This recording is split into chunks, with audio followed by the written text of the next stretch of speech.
Guys নমস্কার। একটা কথা বলতে আসলাম, বুঝছেন গাইস? আপনারা বলেন, যারা আমার বন্ধুরা আছেন, আমার কাছে জয়েন আছেন, দেখতেছেন, এই কষ্টর পাহাড় এটা যদি আমার অপরিচিত লোক হয়, উনি কি আমাকে এই সমস্ত ব্যবহারগুলো করতে পারবে? আর উনি যদি আমার পরিচিত লোক হয়, হ্যাঁ, আমাকে মেসেঞ্জারে কল করবে, আমার মোবাইলে কল করবে, হয়তো আমার আত্মীয় থেকে নাম্বার নিয়ে কল করবে, এরকম না? আমার আত্মীয় হলে ওখানে আমাকে এই কমেন্টের মধ্যে এই সমস্ত ব্যবহার কেন করতেছে? তারা আমি তুই বলবো না কি বলবো? এই আমার আত্মীয় যদি হয়, এই আমাকে উল্টোপাল্টা কেন উপদেশগুলো দিতেছে? আমি কি কম বুঝছি?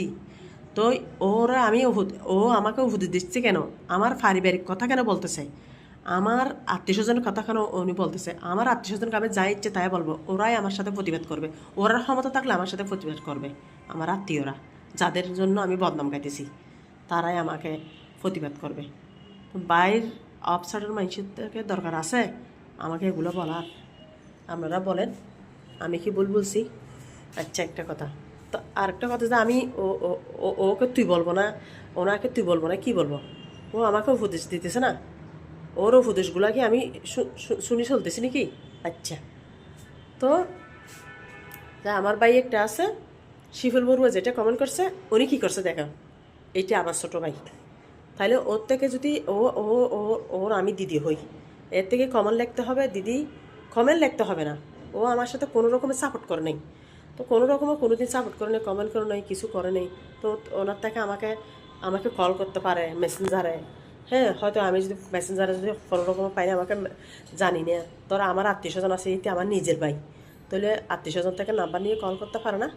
এই কমেন্টে বলতেছে যে তোকে আর কি বলবো, তুই আমাকে আর কি বলবি? তোদেরকে সবাইকে দিয়ে আসছি সারা জীবন আমি, কারণ আমার সংসার ঠিক নেই, আমার স্বামী ঠিক নেই, আমার মেয়ে আছে সাইডটা, তার কারণে আমি তোদেরকে সবাইকে দিয়ে আসছি। তোরা কী করছিস আমাকে বিদেশ গিয়ে? এখন তো তুই কুড়িয়ে গেছিস, কোটি কোটি টাকা কামাচ্ছিস, আমাকে দিছস? তুই শিফুলের কথা বলছি, শিফুল বড়ুয়া যেটা আছে এটার কথা বলছি, ওদেরকেও টাকা দিছি, তো পরে দিয়ে দিছি, পরে দিয়ে দিলেও আমাদেরকে সাহায্য করতে হবে না? হেল্প করতে হবে না? তো সবাইকে দিয়ে আসলাম, আমার উপর কে করে, আমাকে সহযোগিতা কে করে? আজকে আমার দিদির জন্য আমি বদনাম করতেছি না, আমি সত্য কথাটা বলতেছি, ওরা আমার সাথে যোগাযোগ করতেছে না, আমার ভাইও আমার সাথে যোগাযোগ করতেছে না। তো আমি বলছি আজকে গার্ডিয়ান কেন বের হয়ে গেছে?